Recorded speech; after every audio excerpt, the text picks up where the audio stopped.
This subject I'm going to talk about is going to be a subject that's probably going to affect us a lot in the future, especially as certain people like Al Gore get their way, because they got big plans of really fighting global warming.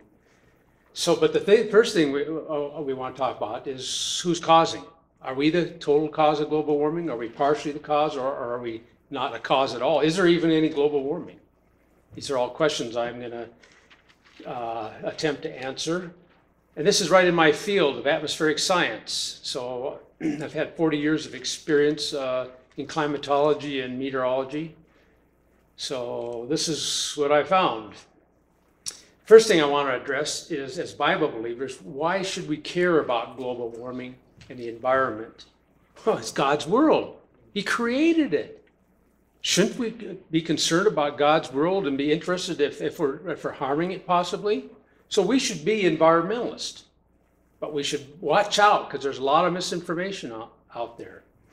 Going back to Genesis, we are stewards of God's creation, even though we have dominion over it. And a lot of people take that word out of context and say, well, that gives us a right to destroy the environment. No, that's no such thing. Because if you look closely, that's in Genesis 2, it says the Lord God took the man and put him in the Garden of Eden to work it and to take care of it. So all those verses are referring to taking care of the garden. We're to be stewards of the environment. I'll tell you that the amount of misinformation in this area is probably second to the misinformation in the evolution area. The misinformation, it just blows my mind, all the statements I hear. I mean, this is Obama's science czar. And he said this, but he, Holden, affirmed one out of the mainstream position at his confirmation hearing by saying that 1 billion people could die by 2020 as a result of climate change. Notice he didn't say global warming, he said climate change. Boy, there's a lot of these. I'm just going to take a few of them. Here's one that's really outrageous. Global warming is the greatest challenge humanity has ever faced. It is the defining issue of our time. The greatest challenge, greater than World War II or World War I or other event? I mean, give me a break. Al Gore says, we are destabilizing the massive mound of ice on Greenland and the equally enormous mass of ice propped up on the top of the islands of West Antarctica. And it's threatening a worldwide increase in sea levels of much as 20 feet. Now, there's not too many scientists that accept that anymore, that West Antarctica is unstable and will go into the ocean. So he is really taking a very extreme position on this. Of course, this is Inconvenient Truth, which I've read several times, and I've seen the movie about 10 times. How many have seen the movie Inconvenient Truth? Okay, not too many. I can stop it every minute and show you the exaggerations in that movie. They're not outright falsehoods necessarily. They're just not telling you all that you need to know. And then you have books like this coming out. The Coming Global Superstorm is made into the movie The Day After Tomorrow. Now, I had a poll of how many have seen that movie earlier. How many have seen the movie? Quite a few of you. It's pretty entertaining, but it's really far-fetched. But a lot of scientists believe that if it occurs over a decade, that global warming could cause an ice age. Look at the back of this if you can read this, and I'm not sure I can, but I'll try. Over several months, a potential succession of cold fronts will sweep across the world, ever increasing in intensity and duration. Damaging storms will batter the west coast and spawning floods, mudslides, and severe deadly tornadoes across the country.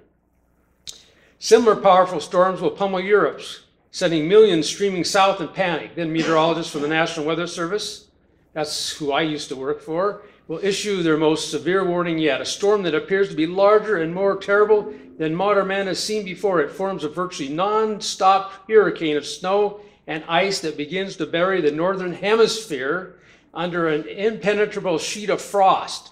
Frost? You know what frost is? It's the stuff that condenses out on leaves and grass on a cool night. Why didn't he say snow and ice? Frost. I mean, you can tell that he's really not quite with it yet. As weeks go by, the skies will remain turbulent and dark, and mankind will be thrust into its greatest peril. I mean, these guys were serious about this. And of course, Newsweek does hot zone, blizzards, floods, and hurricanes. Blame global warming. Every big event that occurs, they blame global warming. Even a big blizzard or even a big cold spell is blamed on global warming. Scary weather, U.S. News and World Report says. National Geographic gets into global warming, bulletins from a warmer world, forest fires, which is a common problem in Montana and your state also. And this one, of course, that polar bear there, which is kind of the icon of the global warming movement. Be worried, be very worried. What should we do? First of all, we should gather the facts first. Watch out for the hype and the interpretations. Let's see what the observations say. This is what I've tried to do over about 10 years when this became a popular issue. And we should be aware of bias, even in ourselves. So we should be objective as possible. Some say, well, that might take too much time. Well, yeah, it might take some time, but you know, there's a lot of internet information out. And this is unlike the evolution issue in that you have many professors on our college campuses, unlike we do in the evolution issue, that are skeptical of global warming. So, it's in the literature. They have published many of their skepticism. A lot of them aren't getting their research grants as a result, but there's a lot of them out there, and you can find a lot of this stuff published. And of course, this is my theme verse for all research, but examine everything carefully. Hold fast to that which is good. I'm going to hold fast to the Bible, and Jesus is my Lord and Savior. Then I examine everything carefully. And if I can't examine something carefully, I don't make decisions on that. I try to be careful if I don't have the observational data to make a decision one way or another. So a lot of times on issues which are controversial in creationism or flood geology, there's a lot of controversial issues. I'll lean one way or another. And like in my weather forecast, I'll give it probabilities of what I think is correct. I might go, well, I think that's a 60% chance. But with further information, I might go down to 40. So I'm always kind of changing my mind as I gather more data. So what are the facts? And I'm going to go through this as facts. First of all, there is no consensus that man is causing all global warming and we must act now. There's no consensus. Al Gore, lots of people say it's a consensus, false scientist. For instance, in Inconvenient Truth, he says this: the misconception that there is serious disagreement among scientists about global warming is actually an illusion that has been deliberately fostered by a well-funded cadre of special interests, including ExxonMobil and a few other oil, coal, and utility companies. So he'd accuse me of working for the oil companies. I kind of wish I was. I'd probably be a lot better off. But, you know, this is a total misrepresentation. To show you that it is, there is a website you can check into, Arthur Robinson's Global Warming Petition Project.